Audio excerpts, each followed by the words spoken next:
Hello and welcome to my presentation on DNA phasing, the general case. And by the general case, I mean we're going to go beyond what most people's understanding of phasing is, the traditional definition where you have a child and a parent and you recreate the DNA of the missing parent. We're going to do a lot more with phasing than that. This presentation is a part of a series. This is the second presentation. The first one we did last week was what is visual phasing, and we talked about the general case versus the specific cases. This is about actual phasing, and the next one will be putting it together, and we're going to actually do an example of a complex reconstruction workflow. And we'll talk more about that towards the end, what we're going to do. But in case you missed it, it was about an hour long, so there's a lot of information in the previous presentation, and I'll give you a quick recap of it here. The key takeaways. We have a definition of visual phasing in the general case that was using a visual representation of DNA segment data to assign parental phase to autosomal and/or X chromosome blocks. And we talk about segments and blocks, and that all relies on our understanding of DNA, that DNA is digital. Genetic information is stored in blocks and segments, like chapters and titles on a DVD. When DNA is passed down from generation to generation, it doesn't get diluted. You sort of get a DVD from your parents, and it either contains some tracks on it or it doesn't. And those tracks correspond to your ancestors.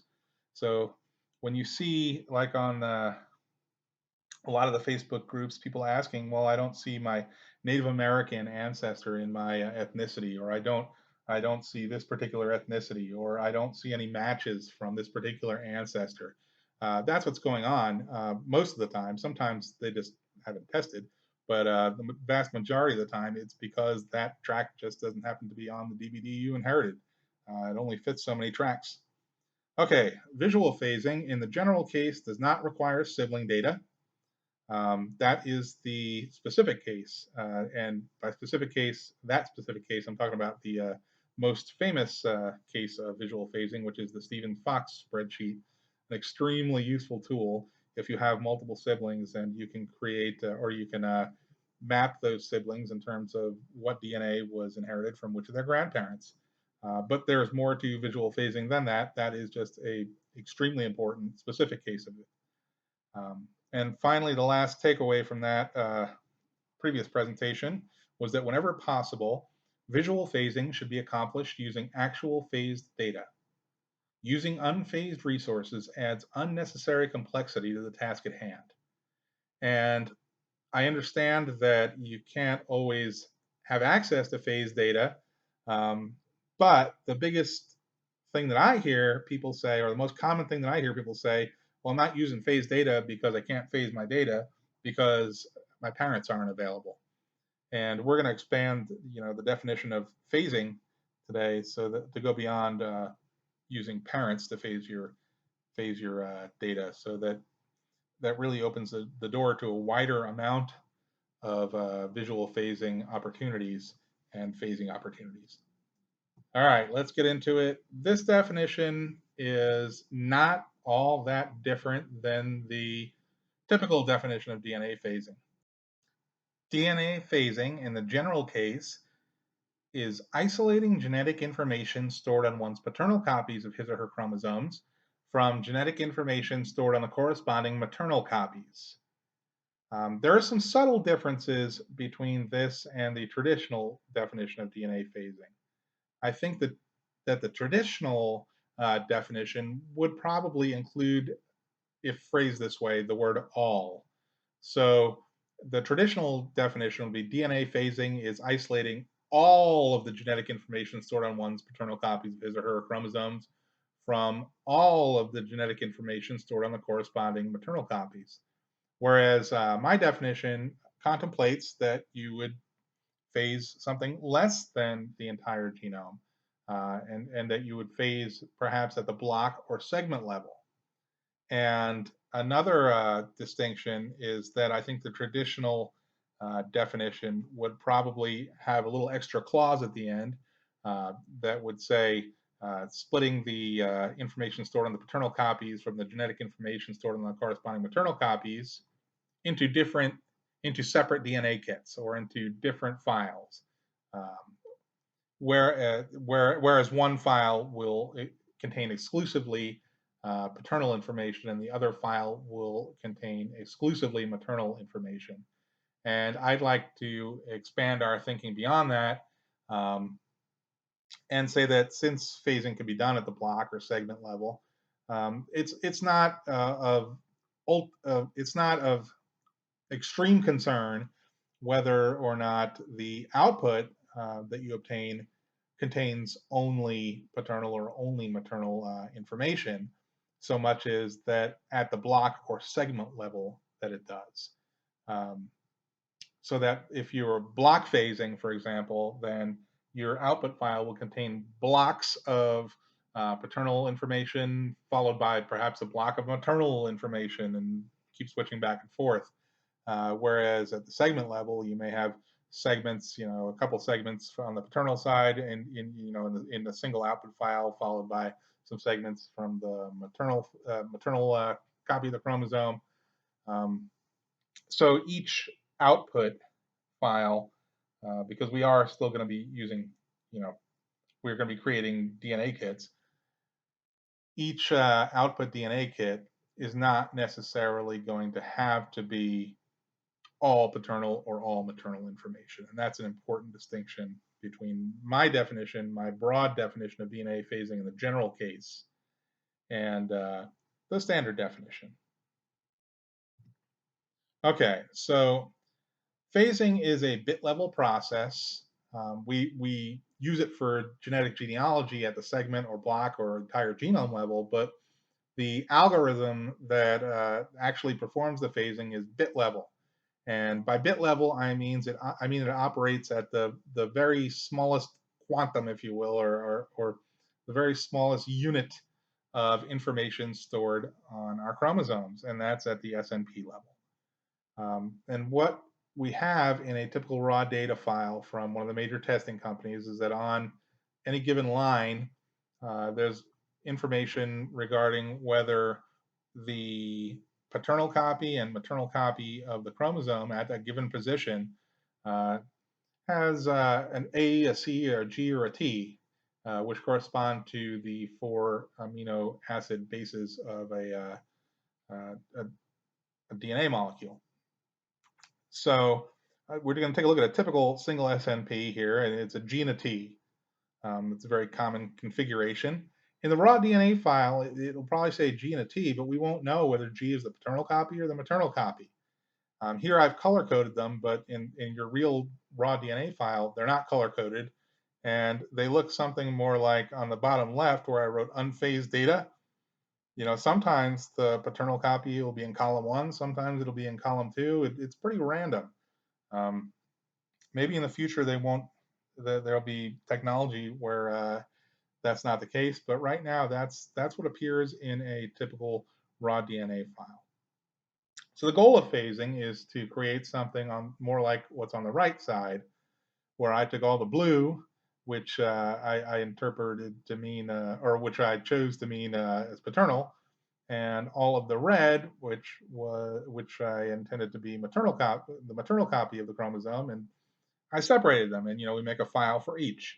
And that's something, except for that we're creating entire files in the standard version, as opposed to maybe doing it at the block or segment level. That's really the goal of the general or the specific case of phasing, is to separate those two copies. It's just a matter of to what extent, what is the genealogical unit that we're going to, the scale of the phasing is going to be on, and how we're going to output that in a meaningful fashion.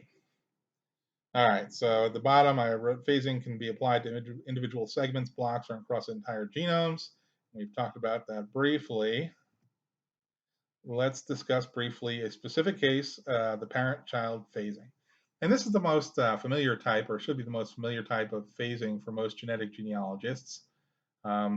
It's where you take the DNA of a child and you sort of unzip the DNA. I'm imagining like it's locked together as one zipped unit, one column of information that contains two alleles at each position, and we're gonna split it apart in such a way that all of the paternal information is on one side of the zipper when we unzip it, and one side of the zipper contains only maternal information. So parent-child phasing can be applied to the entire genome, and it typically is. And the reason is because a parent and a child will match across the entire genome, and it's the process is almost like subtracting. It's where you pretty much subtract out if you're trying to recreate a missing father, say reconstruct a missing father. You pretty much, if you have a child and a mother, you would subtract out, we're going to say, the mother's DNA, and what you got left is the father's DNA. And we'll talk about how we do that in a minute. um, the result of parent-child phasing is typically a separate DNA kit for the genetic information stored in the paternal and maternal copies of the child's chromosomes. So at the end result is you got two DNA kits. One is a 50% reconstruction of the father. One is a 50% reconstruction of the mother. In the process, another type of output DNA kit can be created known as the evil twin, and that's an option on GEDmatch, as well as in my toolkit. Um, and a lot of people don't know what to do with that, but it has a lot of application in DNA reconstruction. So another thing you need to know is that there's some degree of loss in resolution inherent to the process of phasing. And that's in the specific or the general case. But I want you to let you know that by no means am I saying, well, you're not gonna wish you hadn't phased because you're gonna get a lot of false matches. It's actually the opposite. Any loss in resolution due to the phasing process is going to be far exceeded by the value of having unzipped the paternal from the maternal side. The interference one side has with the other goes far beyond in terms of disrupting, creating false matches, uh, any loss in resolution and phasing. So don't be worried about that. And we'll try to minimize the loss in resolution. I'll show you how to do that. But how does it work? This is our model of a typical phasing algorithm, like say the one on GEDmatch. I mean, this isn't the code. This isn't the algorithm how it works. This is the model of how it works. We're going to show you why it works, I guess is maybe a better way to put it. So you start with going inside that oval in the middle with, you have some unphased input. You have, say, a mother and a child, right? And let's take a look at the child side on the right there. You have, AA, TC, GG, GT, TT, CG, AA. That's the raw DNA of a child, for 7 SNPs. And on the left side, we have the mother. She may have AC, CC, GG, GT, GT, CG, and AA. The phasing algorithm determines which alleles are shared.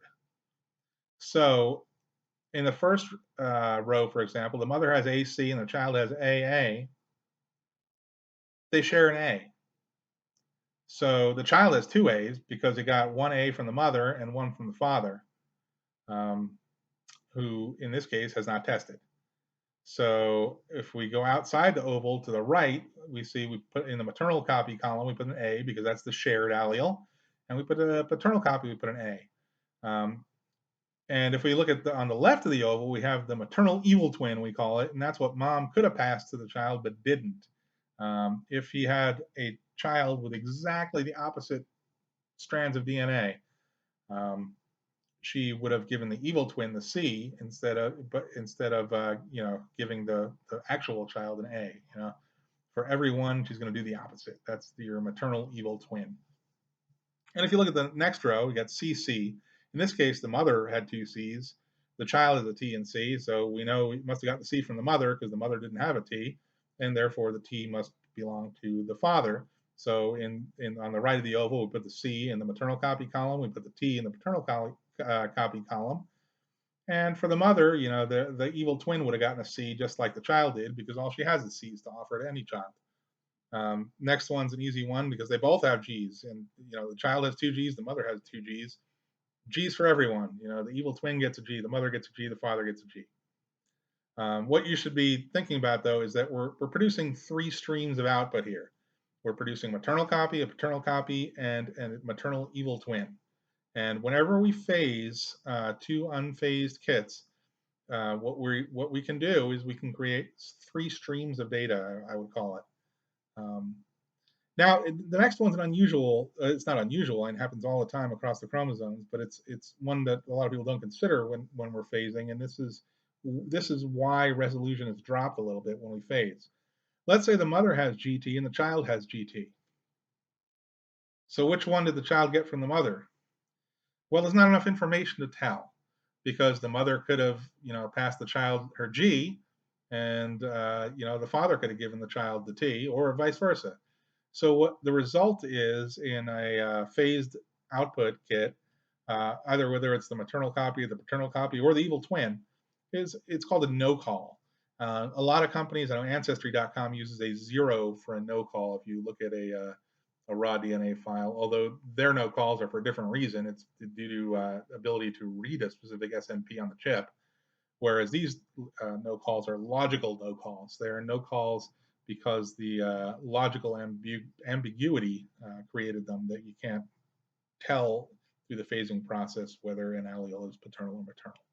Other companies, other formats use different symbols for no calls. Some use a dash. I've seen also an X being used, but most major companies either use a 0 or a dash. Okay, so the next three rows, I don't need to go over them. That's the same idea. It's just that the maternal copy, since we're phasing a mother with a child, has to be the shared allele, whatever they have in common. The other one that the child got is the paternal copy, because you had to get it from somewhere. It must have been the father if it's not the mother.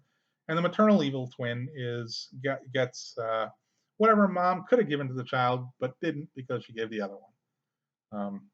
And there's a significance to, we'll get into that. We're going to use that evil twin data really to our advantage in some of the examples that we do. Okay, so notes at the bottom here. Note that any loss in resolution is caused by logical ambiguity, and that's how a no call is created. When you can't use logic to discern whether the GT, whether the G was from the mother or the father, because the mother had GT. There's just not enough information given the data. If you use two-parent phasing, maybe you could. And some would say, well, two-parent phasing, well, doesn't that defeat the purpose of the phasing if you are creating a mother and father and you've already tested them? The answer is no, but it's not obvious why.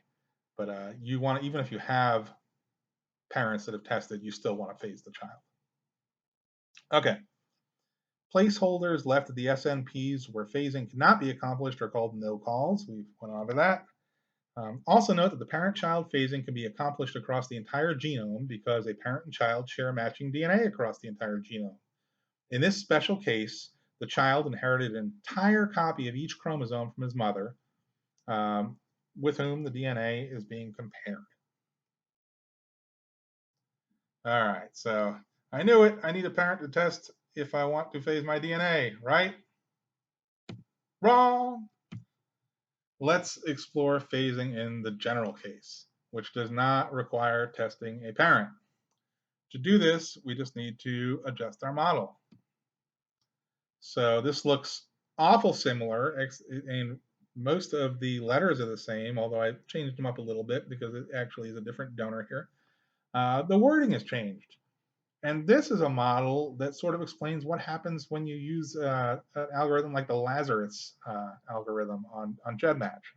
And this isn't the actual, coding of it or the actual algorithm, but this is just a model of how that tool works from a theoretical point of view. So what's different here? Inside the oval, we have related individual and subject donor. So this doesn't say anything about mother and father, right? Mother and child or father and child. It just says that the two people are related. There's a donor and there's somebody related to that donor. But what's going on in the phasing algorithm is is still determining which alleles are shared. In this case, and I'm going to skip down to the bottom of the writing here, we apply the same phasing algorithm, but we use a maternal cousin of the subject donor rather than the mother herself. So that's why things are the same colors on the subject donor, which would have been our child in the last example. But we're not this time. We're comparing the child or the adult or whoever it may be to a maternal cousin as opposed to the mother herself. The maternally related relative acts as a proxy for the mother. This model of phasing is called microphasing or the Lazarus method and produces phased segments. It does not produce phase the entire genome, but it is extremely useful for DNA reconstruction. And that is the purpose of the Lazarus tool in GEDmatch, is to reconstruct ancestors. A lot of people do it to reconstruct parents, but it can also be used for distant reconstructions as well, to a lesser extent. So let's just take a look real quick at the letters on here. Still, we have the same issues with no calls. And instead of getting an evil twin, what we get here is something interesting under this slightly more general model. What it represents in this case, let's say if the related individual is represented to the subject donor, say on his or her father's side, what you're getting is a partial reconstruction of the related individual's mother. You're getting whatever was on the opposite side or on the opposite chromosome copy than the copy that is shared with the subject donor. Some observations about microphasing, and that's phasing at the segment level. This model, although refined from the specific case of parent-child phasing, is still not the most general case. This model is a specific case because it assumes the related individual is related on only one side of the subject's donor family. In our example, the maternal cousin acted as a proxy for the mother and relies on that special combination of resources to produce phased output relative to the donor. So when you get the results of this phasing, it's going to be on the segment level because not every segment is going to match you, say if it's a cousin. But the output, if you were to create two files and you put all of the shared alleles in one file and all the unshared alleles in the other, or the out of phase, we're going to call it alleles, one is going to represent your maternal and one's going to represent your paternal all the way through. It's not going to be mix and match. It just will be partial. It'll be across segments and then it'll be breaks. It'll be like a broken zipper, if you want to imagine on a jacket. You know how it's annoying when you have a part of your zipper that's unzipped and then it zips and then there's like a broken part where it's unzipped again. That's sort of what we're imagining. But still, the left side is all going to be, say, paternal and the right side is all going to be maternal. It's just not going to be a completely unzipped jacket. All right, in this model, the related individual can be anything from a maternal 10th cousin of the subject donor to the mother of the subject donor herself, so long as the related individual shares at least one segment of DNA with the subject donor due to a common ancestor on the subject donor's maternal side, or paternal, but we use maternal in this example. Phasing will only occur on the segments where the relative and the donor match one another, because it'll be meaningless if you look at common alleles and stuff where they're not matching due to a common ancestor. It'll just be garbage data. The Lazarus tool on GEDmatch employs this model and in an interesting way, and we're going to explain it in a minute. Actually, we're going to explain it right now. Let's take a closer look at the GEDmatch Lazarus tool for a moment. And let's use GEDmatch terminology. So we're going to apply the model we just talked about, but we're going to use their terminology. So instead of the Lazarus strand, we're going to have Lazarus output, which is the blue, which is the shared. The other two, which would be the other parent of the related individual, is going to be discarded, and the other copy of the subject donor is also going to be discarded. And here we're going to call the subject donor group 1 donor, and we're going to call the related individual group 2 donor, because that's how GEDmatch labels them in the Lazarus tool. You have group 1 relatives and you have group 2 relatives. So those are your unphased inputs, the group 1 and group 2 donors. And then you get Lazarus output, but the other two streams of DNA are discarded. And I think it's unfortunate they are, because those are very, very important. But I'm going to show you why they discarded them, and it's for a very good reason, because that allows some batch processing in a way that really um, creates something useful for you. And the Lazarus tool is really one of the pioneering algorithms for DNA reconstruction. It's really an amazing tool and well ahead of its time. Okay, so the Lazarus tool allows batch processing of multiple group 1 and group 2 donors, and that's how it's different, and that's why it's not using the discarded data. It's focusing on the Lazarus output. It produces a nice stereo output file that can theoretically reach 100% reconstruction coverage if enough relatives are in each group. It essentially runs the phasing algorithm over and over, comparing each member of group 1 to each member of group 2 individually, and then it adds them all up together. It sums up the results and creates a very complete, or a potentially very complete, reconstruction of a target, and that's the Lazarus output. Okay, so it's sort of iterations, or it's a combination, it's a summation of a bunch of group 1 donors and a bunch of group 2 donors, or in the labels from the past chart, it's a bunch of subject donors and a bunch of relatives that are all related through the same target ancestor. And what the Lazarus output ends up being in that case is a reconstruction of that target ancestor. And it's a really clever um, phasing tool. Although I think a lot of people have no idea that it's actually phasing, but it is. It's phasing at the segment level. All right, so now this is just a matter of translating some terms. If you've already been using my Borland genetics software, here's the Lazarus explained in Borland genetics terminology. And I'll go over this kind of quick, but I think it's important because there's two. We've been talking about it in my other videos, or about phasing and about visual phasing and a certain terminology. Let's talk about the Lazarus tool in my terminology, because it's almost like talking a different language. Um, First, the Lazarus tool performs a phoenix-like, and when I say phoenix, I'm talking about my phoenix tool. It performs a phoenix-like phase between each member of group 1 and group 2 individually, resulting in N1 times N2 phased monokits, where N1 and N2 are the number of donors in group 1 and group 2, respectively.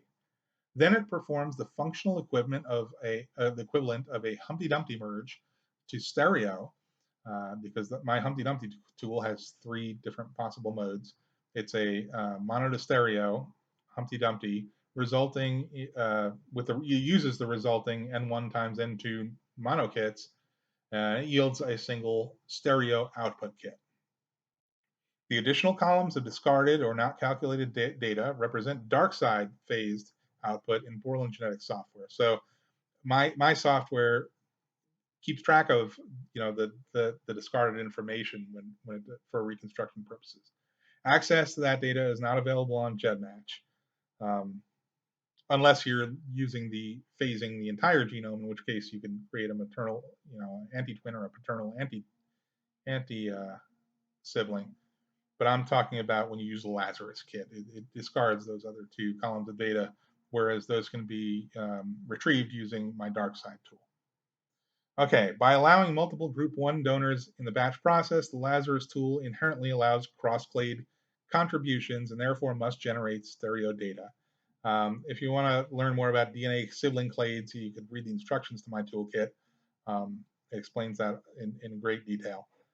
This is the opposite design choice employed in Borland Genetics' Phoenix tool, which forces the user to select a single group 1 donor and then provides a mono output that can be used as a reconstruction building block. And that's because this is for different purpose. I mean, the purpose of the Lazarus tool is to create a one-shot batch reconstruction of an ancestor, whereas the purpose of my tools is to use raw DNA that's stored in your computer and create as many possible reconstructions using every little bit of phased data possible to reconstruct different ancestors or different individuals. Borland genetics then allows manual combination of such reconstruction building blocks, including partial reconstructions, included using other methods, including the dark side phasing, reverse phasing, and segment extraction, and gives the user a choice of merger to a mono or stereo kit, depending on which is appropriate given the specific resources at hand. So there's a lot more different types of reconstruction tools in Borland genetics. It's more complicated to use accordingly, but there's different types of information that can be captured, and you create essentially reconstructed segments and blocks using different tools, and they can be added together. Whereas the Lazarus tool is kind of a one-time thing, where you take a bunch of kits in group one and a bunch of kits in group two, and you batch create a single ancestor. Um, it's just a different design choice, and it's nice that you have both choices, because sometimes you're going to want to use a Lazarus tool and take advantage of the voluminous amount of GEDmatch kits and the donor kits in the database, whereas sometimes you're going to want to use what limited raw DNA files you have access to and create different types of reconstructions of different ancestors that just aren't possible on using GEDmatch alone. So it's good that you have some choices, and I recommend you use both. I mean, for depending on what your goal is in reconstruction, Lazarus tool is still extremely useful. And then I guess my last point here is the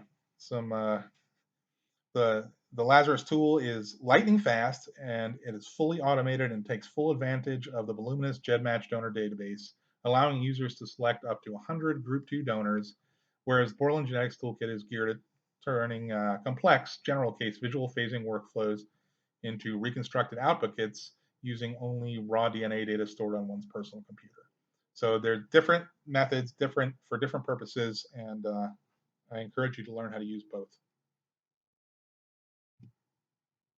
Side note on microphasing. We got into this a little back, but let's take a look at them head to head.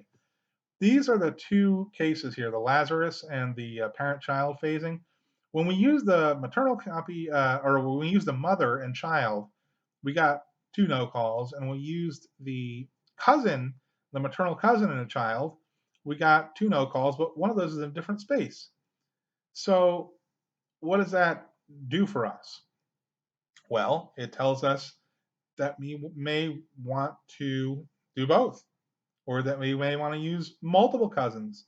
If you phase using multiple maternal relatives across the same segment, the result is not redundancy, but rather increased resolution when the output is later merged using the Humpty Dumpty merge to mono setting.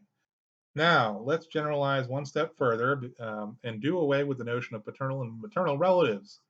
To do this, we'll need to adjust our model again. Before I do, can anyone think of what is an example of a relative that is neither maternal nor paternal? It's kind of a trick question. There's 2 answers to that. One is your child. I mean, it's not that it's neither, it's that the child is both. Your child is going to have inherited DNA from both your father and your mother, both of its grandparents. So it's not, strictly speaking, a paternal relative to you or a maternal relative. And another example is the sibling, a full sibling. A full sibling is neither a maternal nor a paternal relative. It's both, because they will, if it's a full sibling, they'll share DNA from both of your sides of your family. So, trick question, but let's take a look at it. And here we go.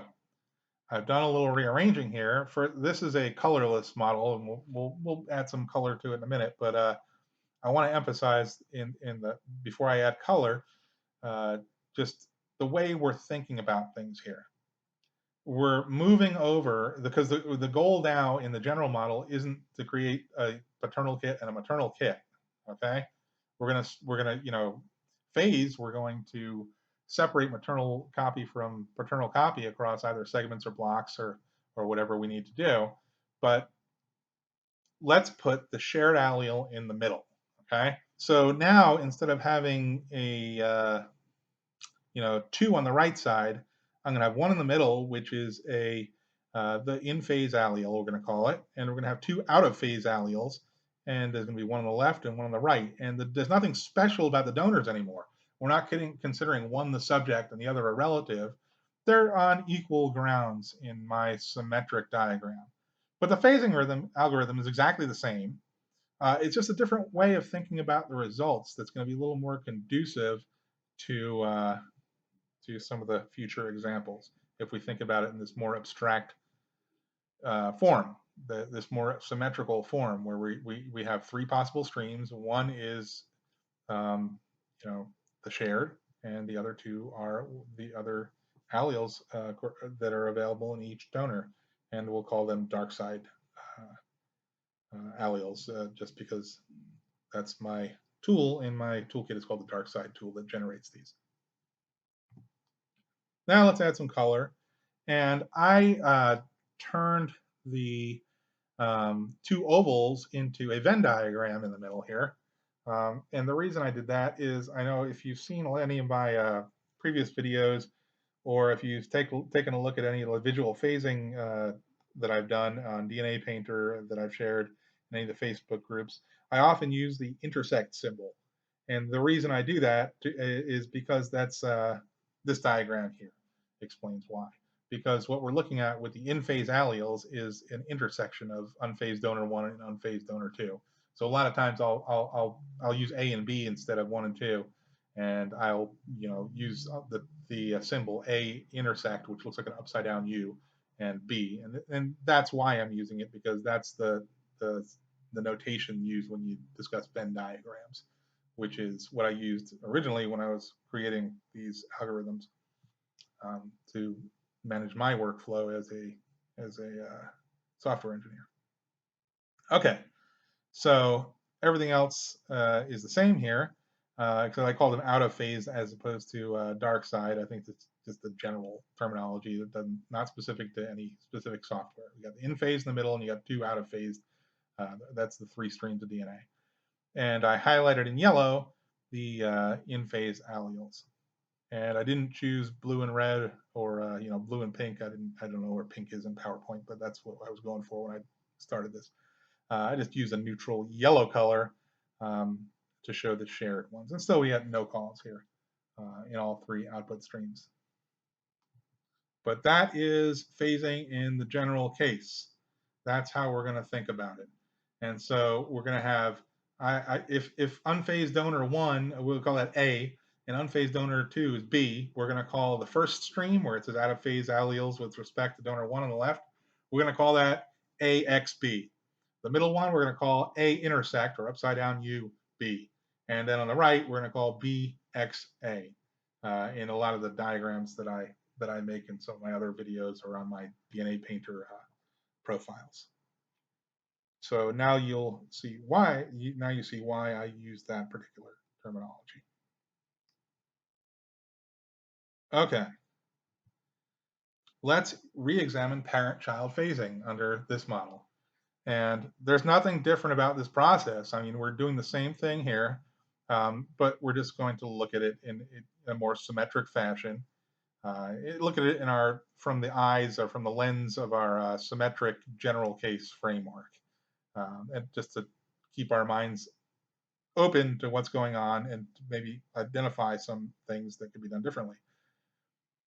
Okay, so here we refer to, on the left side, the child is the unphased, donor 1, and the parent is unphased donor 2. That's what I mean by parent-child phasing. It's your normal phasing. It's the phasing that everybody who does phasing is familiar with. And what you create is the missing parent, typically. And that's what it's called in my toolkit. Also, I have a missing parent tool. And then on the other side is the evil twin, on the parent side, what the parent did not give the child. And that's typically discarded by GEDmatch, although they do have a evil twin tool. There's not really much you could do with it on GEDmatch, to be honest. Although there's a lot you can do with it outside of GEDmatch. Okay. Two examples where the general case makes the impossible possible, and this is the reason I am giving this presentation, is to empower you to be able to do these things. Phasing the DNA of a donor to create reconstructions of the donor's parents using only the DNA of a child, and that's called reverse phasing. So this is a lot of times when I tell someone this is possible, they say, "Well, I need a parent to phase my data." I say, "Well, the next best thing to a parent is if you have a child. You could usually, or a lot of the time, still phase your DNA 50% of your father, 50% of your mother." They either typically will look at me like I have two heads, or they'll say, "Oh no, no, you mean I can phase the child and create the father. That doesn't create the grandparents." And I say, "No." The second example is phasing using two or more full siblings to create reconstructions of their common parents and or grandparents. And that's called the phased pseudo-sibling method, or that's what I call it anyway. And then my typical reaction when I tell people they could do that, they say, "Oh no, you're thinking of visual phasing." No, I'm talking about actually creating reconstructions, actual DNA kits for the grandparents. I'm not talking about making a map. Making a map is part of the process, but I'm talking about a lot more than that. Actually creating a file that you could upload to GEDmatch and generate cousin matches for your grandparents. Um, However, both examples require an additional step of visual phasing to pull off, and by visual phasing, I mean visual phasing in the general case, and you can watch my last presentation on that. We'll discuss each of these examples briefly in this presentation. A more detailed description of reverse phasing is already available as episode 6 in my YouTube series, and we'll examine the phased pseudo-sibling method in greater detail in my next presentation. That's going to be our example in the third part of this three-part series. Okay, so now let's explore reverse phasing, and we're going to use our general phasing model, and let's explain how it works. It's a multi-step process. Step one is we're going to look at the shared alleles and the evil twin data. And we're going to treat them, we're going to call these pseudo-siblings. They're phased pseudo-siblings. And why are they pseudo-siblings? Well, because evil twin is not really a sibling. This person never lived and never will. The odds of anyone actually having the same DNA as your evil twin are phenomenal. You'd have a better chance of winning the lottery every day of your life. So, the process is not envisioned under the special case parent-child phasing or the Lazarus models, since the child is not strictly a paternal relative or a maternal relative to the parent. In either of those models, you would have to only use a relative that's paternally related or maternally related. You can't use one that's both. It doesn't work under under the previous paradigm of the specific case of phasing. However, it works. We're not used to thinking about that. Okay, step two is the visual phasing part, and that's where I'm using the DNA Painter website, which I really, really like. I think it's a great interface. And here, I've created a profile. Kathy's my mom. This is me. So me and my pseudo-sibling, my evil maternal twin. On the top copy here is Kathy intersect Kevin, and on the bottom copy of each chromosome, the second one under 1, for example, under chromosome 1, is Kathy X Kevin. It's my maternal evil twin. And not surprisingly, in this representation, everywhere I'm green, my maternal evil twin is red. That means where I inherited Margaret Cessny or Margaret Rice DNA, my maternal grandmother, my evil twin inherited DNA from Joseph Cessny, which is my mom's dad. And what I did here was I used segment data. I think that's the definition of visual phasing, right? I used a visualization here in DNA Painter of segment data. These are segments that I conglomerated or combined from GEDmatch matches on those segments, and I visual phased it to separate not my parents, but my mom's parents within me and my pseudo sibling. And between me and my pseudo sibling together, if you look across each chromosome, everywhere somewhere there's going to be green. Either I'm going to have it or my evil twin is, or there's going to be, and everywhere along chromosome 1 or chromosome 2, there's going to be a red strip. And either I have the red and my evil twin has the green, or vice versa. But somebody's always got both, and therefore a reconstruction of my mother's parents, 50% each, is possible. The only catch here is that if we if we chopped up, if we, let's say we phased the data and we created, these the pseudo sibling kits that we need to generate these matches, which would be part of step one. Um, they're going to be phased at the block level. That means each of those kits is going to contain some of Grandpa Joseph and some of Grandma Margaret. And that is going from this map. When we did the visual phasing, we can identify where those are. And if you want to learn how to do that, you can watch the previous video. But we need a tool to realign these blocks, realign the information in the pseudo sibling kits to transform them into pure Joseph and pure Margaret kits. And that is step three. We use the visual phasing map in DNA Painter or wherever it is you like to do your DNA painting. My tool is compatible with DNA Painter, but I think some of the other visualization tools are also compatible. So I think you can use that as an intermediary, or you could do the visual phasing in DNA Painter, whichever you prefer. And my tool, you will use the visual phasing map to align the phased pseudo sibling kits at the block level using the Borland Genetics reverse phase tool in my toolkit. And the block alignment process has been automated by Borland Genetics and requires as input only the parent and child unphased kits. So as soon as you create those pseudo sibling kits to upload to GEDmatch, for example, and you can upload them as research kits and run the matches. The matching segment, I guess in Genesis, is now going to be called the segment tool, I've been informed. Then you can discard those. You can take those off of Genesis. Don't clog up your profile because you don't need them anymore. You do your visual phasing in DNA Painter, and then you come back to Borland Genetics and you run the reverse phase tool, and as input it takes the original parent-child kit and it takes the phase map that's exported from DNA Painter. You can export using the settings in DNA Painter, and the resulting output of the tool is going to be two visual phasing grandparent kits, is what they call them in the visual phasing lingo, each representing the paternal and maternal copies of the parent's chromosomes, not the child's chromosomes.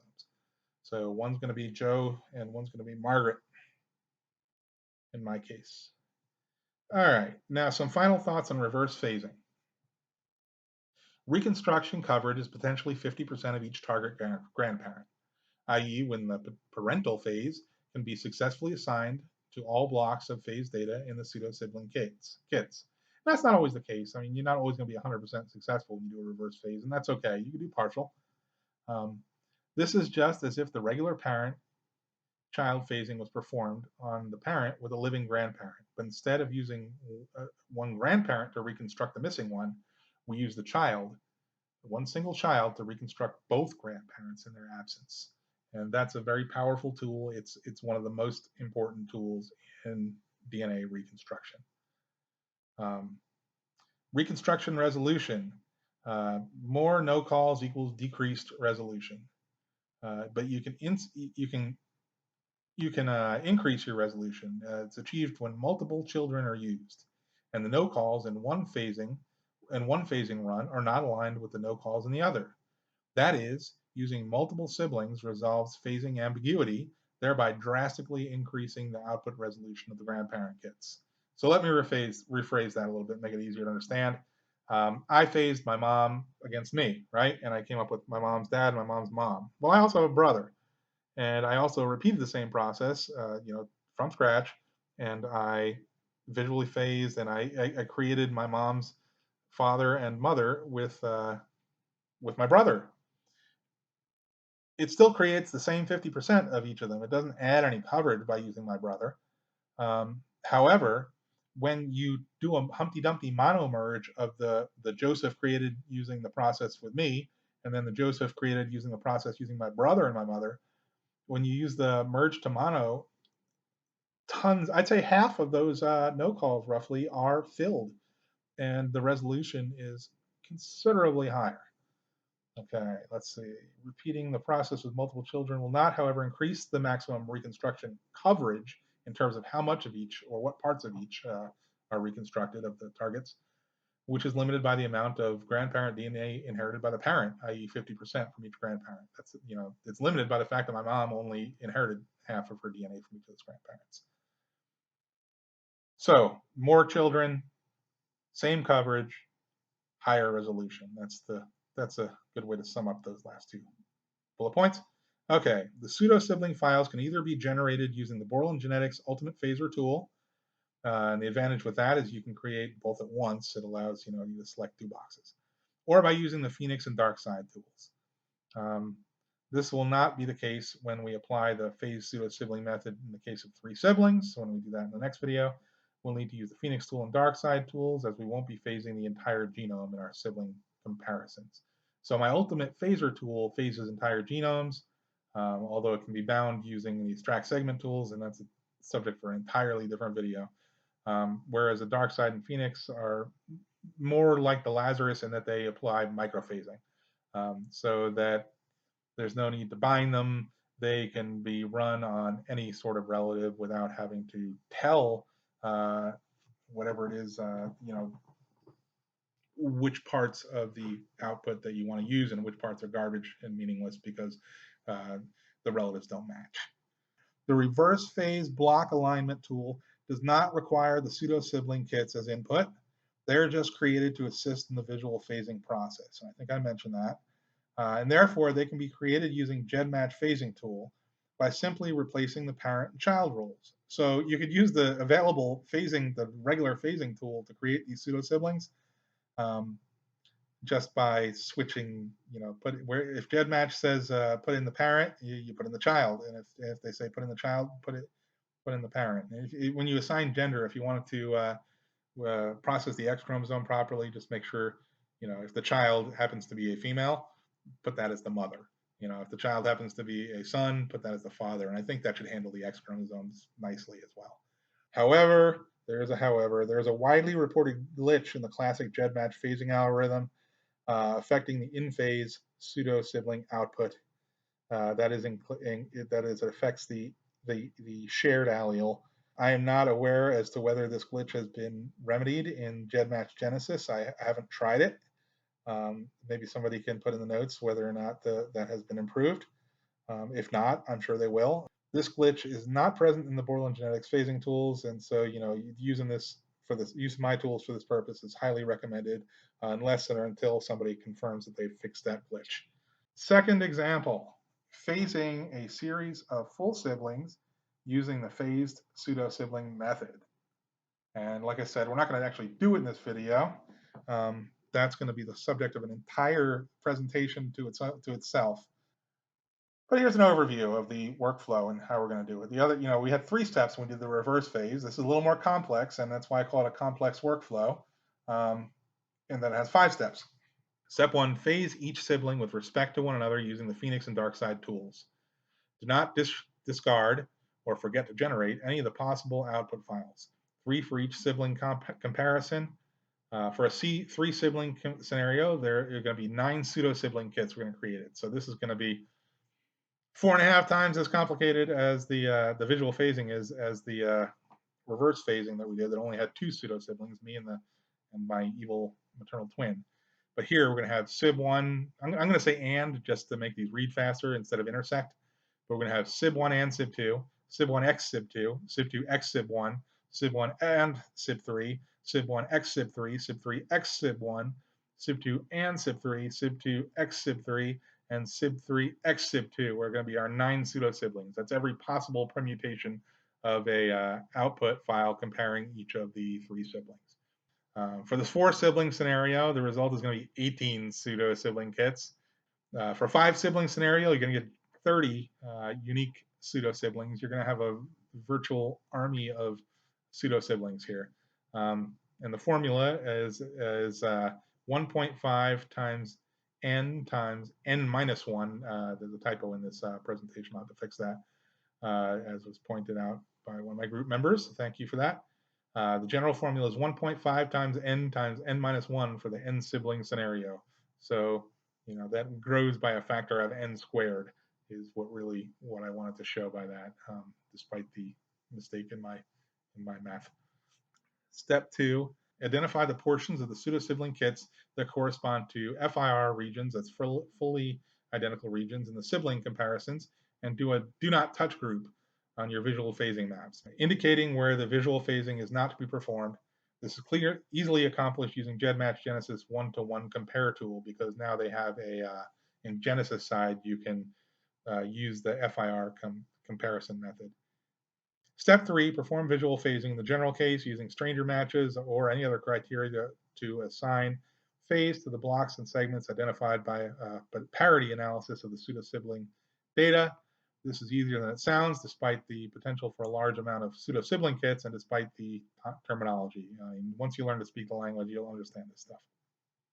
Step 4, use Borland Genetics Extract Segments tool to extract segments pertaining to each of the 4 grandparents of each sibling, from the siblings of each pseudo-sibling kit, using visual phasing maps as recipes, sort of, for ancestor reconstruction. The result will be 4 grandparent kits per pseudo-sibling file. So yes, this is going to be a lot of kits we're going to generate here. And don't worry, GEDmatch, if you're watching, we're not going to upload them all to GEDmatch. There's absolutely no need for that. So 36 kits are going to be created in step 4. And again, we are not going to upload those 36 kits to GEDmatch. There's absolutely no reason to do so. Step 5, use the Borland Genetics Humpty Dumpty tool in merge to mono mode to merge each of the set of 9 output kits from the previous step that correspond to each individual grandparent. Sounds like a lot of work. It's a complex workflow, but version 2.1 is going to have the script manager, and you could simply borrow a script from someone who has already done this process and have the script automatically run on your PC while you go out to lunch or take a walk or whatever. You just might have to change the names of the siblings and the grandparents to match your set of resources, and then you pretty much just going to hit go. Maybe watch it start and make sure it's working. And then if it all looks good, go take a walk, go to work, go eat lunch, come back. And I'll walk through the process in my next video. And more importantly than walking through the process, I'll record the script while I'm doing it. So I said you could borrow a script somebody who's already done this. Well, you can borrow it from me. You can keep it because I'm going to create a script for the 3 sibling scenario that I will share with the community. And I'll try to make it general. I might make some modifications to it after I do the recording of the script and maybe include a variable like grandparents equals, where all you do is change the names of the grandparents on the first line or something like that to make your life easier. Because that is my goal with this kit. It's to make DNA reconstruction, and with my toolkit with Borland Genetics, is to make DNA reconstruction accessible to anyone who wants to do it. I mean, as long as you've got access to DNA resources. I mean, my tools don't cost you anything; they're free, and I'm making free videos for you to learn how to do it. And I'm perfectly happy to share my methodology to use so that everyone can reconstruct their ancestors a few generations back and really go beyond preserving the genetic record, but rather create some structure to generations of missing data so that we can do big projects, so future generations can do giant projects and gather data and reconstruct DNA for maybe people that lived hundreds and hundreds of years ago in detail. Once there's enough information out there. And well, anyway, don't want to take up any more of your time until next week. It may actually be a little more than next week. I say next week, but here it's Christmas and New Year's coming up, and it's going to be a busy time. I'm going away for a couple of those days and may not have time to work on this kind of stuff every day. But it'll be soon. I'll have part 3 of this video series soon. Ideally by the end of the year, but possibly maybe the first week in the new year. Anyway, talk to you soon. See you all soon. Have any questions, you feel free to put comments below. Join the Facebook group for Borland Genetics users group because there's a lot of people there that already have a really good grip on how to use my tools and how to reconstruct DNA in general. And they can help you if you're new to this with, I say they, I mean, I include myself. It's a inclusive they, a we. We can help you with visual phasing, with using the tools, and help you get the job done of reconstructing your ancestors. Thank you.